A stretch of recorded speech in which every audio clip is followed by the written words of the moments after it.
د چین او تاجکستان پولې ته د اسلامي امارت د واکمنۍ د لوړپوړو چارواکو ناڅاپي مهم سفر هیوادوال او نړیوال حیران کړي.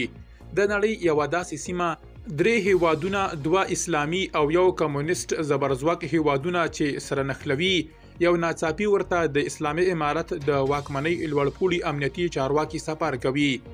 دغه پلاوي د غرونو له څوکو نیولې تر یخو درو او تاریخي بندرونو پورې ټولو څخه لیدنه کړې. دا سفر ګاونډیانو ته یو ښکاره پیغام هم لري چې موږ ویښ او بیدار یو او ستاسو څرګندونې بې ځایه دي. په دغه سیمه کې څه روان دي؟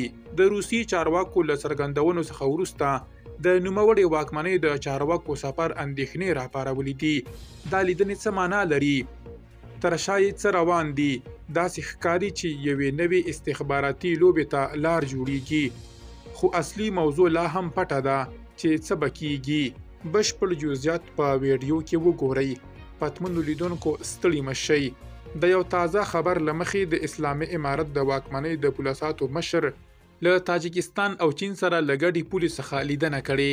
د نوموړې واکمنۍ د کورنیو چارو وزارت اړوند د پولساتو مشر د خالي یاشنبې پر ورځ د غبرګولي پر 10 بدخشان ته تللی و او هلته یې د اشکاشم بندر ترڅنګ له تاجکستان سره له ګډې پولې څخه لیدنه کړې ده. حزب الله افغان همداراز د واخان دهلیز اړوند له چین سره د افغانستان له ګډې پولې څخه هم لیدنه کړې. خو دغه واکمنۍ دا نه ده څرګنده کړې چې د دغه پلاوي بدخشان ته د سفر اصلي موخه څه وه.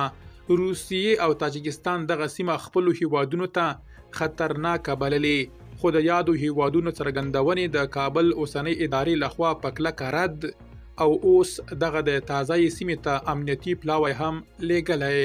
درنو لیدونکو له ملتیا مو مننه.